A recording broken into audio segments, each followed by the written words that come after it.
Welcome to the History Unplugged podcast, the unscripted show that celebrates unsung heroes, myth-busts historical lies, and rediscovers the forgotten stories that changed our world. I'm your host, Scott Rank. Hi everyone, welcome to today's episode. This episode is based on a listener question. I get questions from listeners all the time about history, and I get this because I openly invite them, and if you want to submit a question to me about history, there are instructions at the end of this episode. Sometimes they're way out of my knowledge base. Somebody asked me one time about the daily schedule of a samurai, and I really had to dig into that one to know what to say because my knowledge of East Asia is almost non-existent, and I'm sure many of you listening know more about that than I do. But sometimes a question falls right in my wheelhouse. This is such a question, and I'm going to read it here right now, so I'm going to get into considerable depth in this episode. Here's a question. It comes from the listener who uses the moniker Moondoggy. And hey, if you don't want to use your real name and want to make something up, then you be you. Here is the question.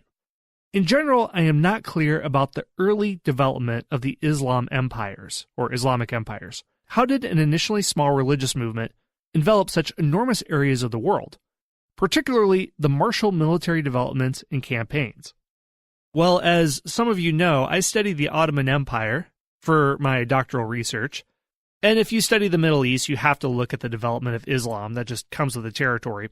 And I've taught on this very subject in college classes, so I'll try not to get too academic or pedantic here, but I want to do this question justice.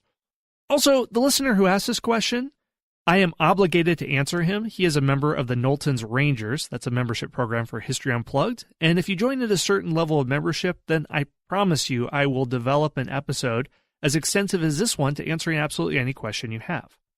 So let me talk about why this is such a tricky question, first of all, and then I'll do my best to answer it. So how Islam began is obscure from the start. And the way that the religious movement launched out of Arabia and conquered so much of the known world at the time shocked the people who succumbed to these conquests. In only a couple of decades after Islam emerges from Arabia, which was a backwater to Persia, it was a backwater to the Roman Empire. Arabia was a backwater to any great Near Eastern empire that existed there. In just a few decades, it completely conquered the Persian Empire. It conquered the wealthiest provinces of the Byzantine Empire. It conquers North Africa. It goes up into Spain, and it permanently alters the geopolitical status quo of the Near East. It is a watershed moment in history. So the question is, how did it happen? The conquests themselves aren't that remarkable. Well, they are, but things like it had happened in the past. The story isn't remarkable of a group of semi-nomads that aren't large in number, they don't have large cities or standing armies, but are able to harass a large empire or even conquer it. Things like that have happened before. For example, a Genghis Khan. The Mongols, for centuries, were on the periphery of China, but managed to completely conquer them and then conquer much of Eurasia. That's what happened with the Huns, the Goths, the Visigoths that conquer the Western Roman Empire. You can go back to 500 BC and well before that, but at this time, Darius is chasing the nomadic Scythians all over the Achaemenid Empire. So it's remarkable that a semi-nomadic tribal group can take on a settled large empire, but it's not surprising because whenever you have a strong, charismatic leader who can unite the factions of a semi-nomadic tribal society like a Genghis Khan, then it makes sense that they can conquer an empire because they're more mobile, they can strike more quickly.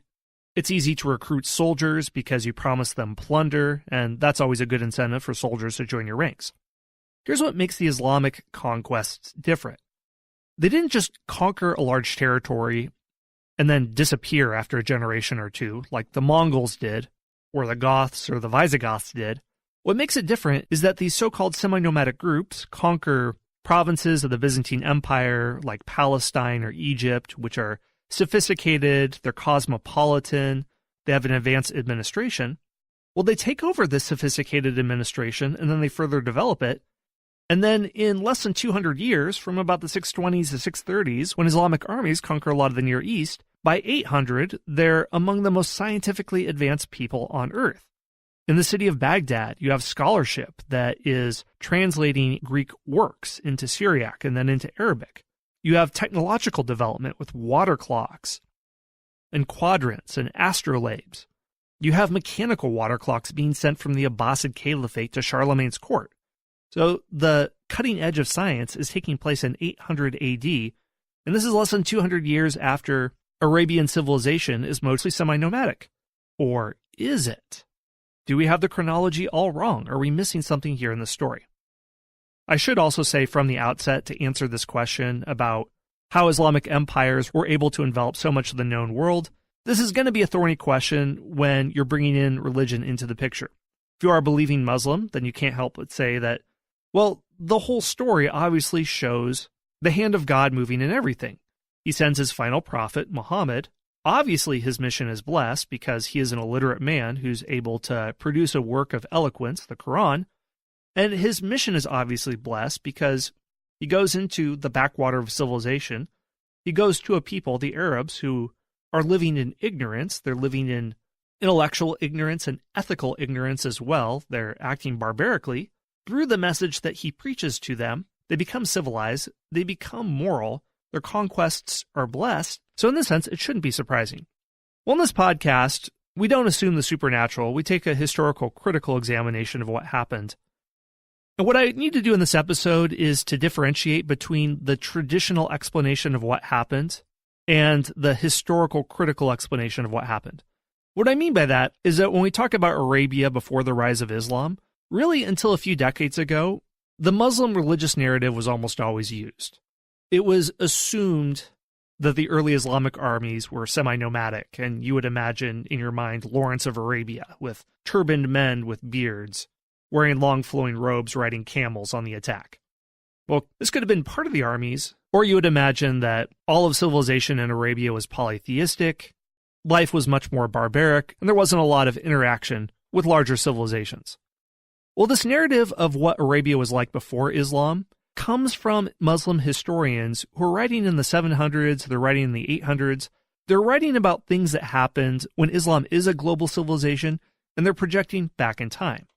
Only in the last few decades have historians tried to get out of this main narrative and then rely on other accounts. They're relying on archaeological excavations in Arabia that date from Roman times or the 500s or the 600s.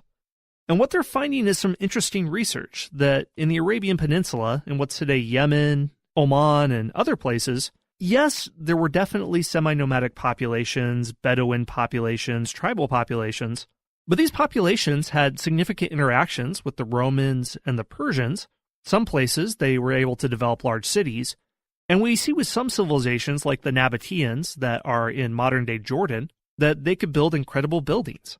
I did a whole episode on lost civilizations about the Nabateans, and they left behind the city of Petra, which if you've seen Indiana Jones and the Last Crusade, that huge stone facade, the pillars that are carved out of a rock wall, that was left behind by the Nabateans.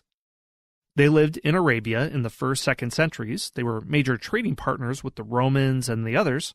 So civilization in Arabia was much more advanced than we give it credit for. And these more advanced peoples that weren't semi-nomadic, increasingly historians are thinking that they were a part of these early conquests. So let's get into the story. Why was Islamic civilization able to conquer? Let me just point out some of the main reasons, and then I'll get into it in more detail. First, the weakening of the Byzantine and Persian empires by warfare and plague. In the 500s, there was a huge plague that wiped out a sizable percentage of the Near Eastern population, perhaps as bad as the bubonic plague. And also, the Byzantine and Persian empires fought a massive war against each other in the early 600s. So it shouldn't be a surprise that another group could come along and conquer both of them. So for example, if you wanted to conquer Germany in 1946, that was much easier after World War II than conquering them in 1938. The second reason for the rise of the Islamic Empire was the political abilities of Muhammad to unite a fragmented people and turn a loose confederation of tribes into an organized government. You see other leaders in the future doing this, like Genghis Khan or Osman, the founder of the Ottoman Empire. The third reason for the rise of Islam was that the monotheism of Islam was able to unite disenfranchised Jews or Arab Christians who practiced a form of Christianity considered heresy by the Byzantines. And Islam was also able to incorporate monotheistic Arabs into their big tent. The fourth reason is that the religious ideology allowed for the raiding of weaker enemies. The fifth reason was for flash fighting tactics, where nomadic Arabs could do quick strikes and retreats, much like Vikings and their longboats, on the northern European coastline, or Mongolian cavalries. If you saw a fortress that was well protected, you could retreat into the desert. If you saw that a city was not defended, you could go on a plundering raid. This mobility was a huge asset. The sixth reason is that in the early Islamic Empire, you had extraordinary military leadership with such figures as Khalid ibn al-Walid. I'll talk about him more, but he is a once-in-a-generation talent, and he belongs in the pantheon of military leaders like Hannibal Barca or Napoleon. The final reason for the rise of Islamic civilization was cotton. Just going to leave it there and let you guess what on earth I'm going to say with that. So to talk about the rise of Islam, we have to go back to the 500s, a century before it all happens.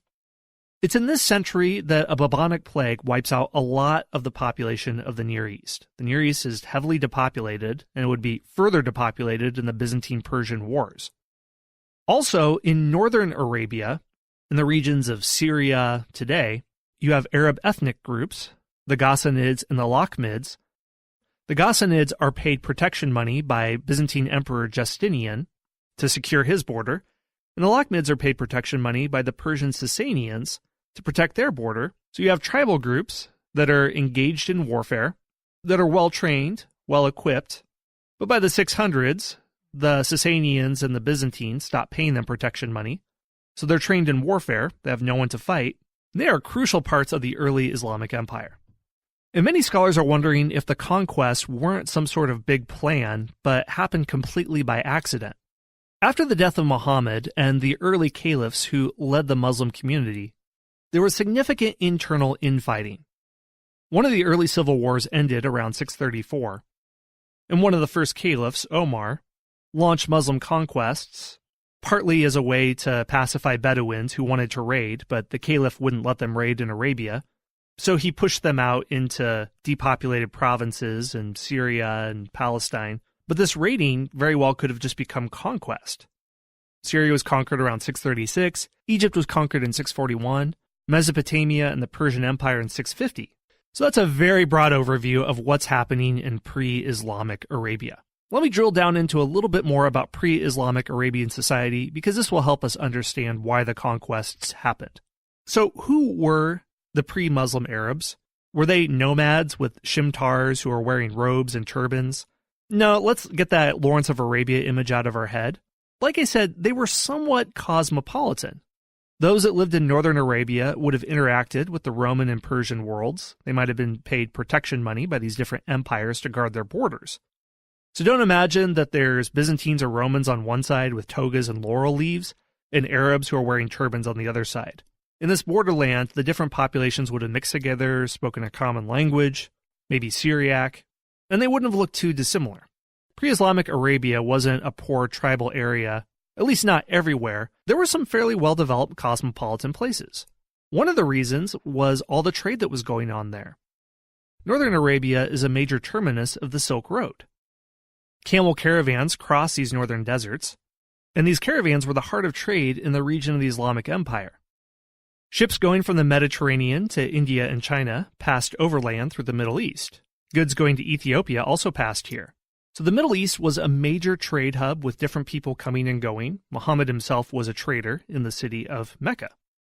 In western Saudi Arabia, along the Red Sea, an area known as the Hijaz, where Mecca and Medina are, trade passed through here, so it wasn't really farmers living here, but merchants. Now, the society of pre-Islamic Arabia consisted of many different religious groups, and many of them were polytheists. It wasn't too different from religion in ancient Greece, where you have powerful gods and goddesses, but they're not necessarily ethical, kind of like Zeus. He's powerful but not moral, or like Odin or Freya in Norse mythology.